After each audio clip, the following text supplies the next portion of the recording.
Hello, this is Michael Knox with the Tradman Network.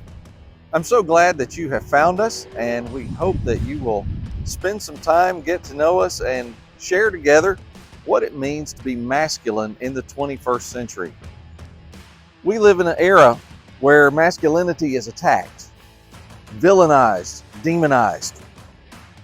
Our young boys are brought up in a way that unfortunately teaches them not to be men, but rather a hollow frame of what they should be. I'm here in Murray County, Columbia, Tennessee, and you'll notice I'm with President James K. Polk.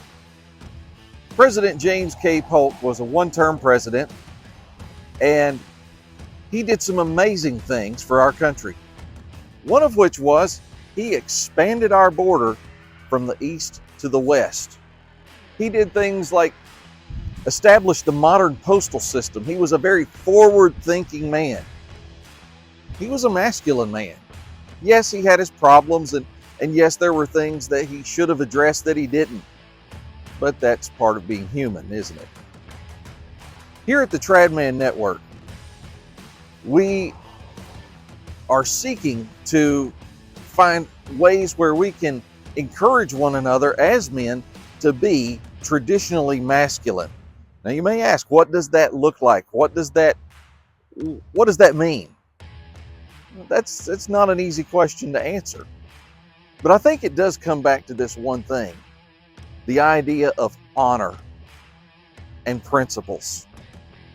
You know, when we look at someone who is honorable, we're looking at the idea of someone who does what is right because it is right.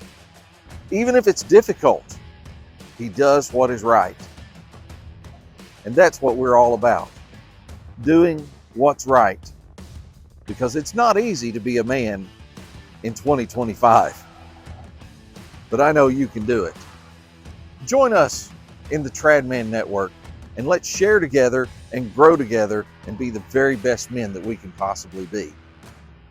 Thanks for joining me, and I'll see you in the network.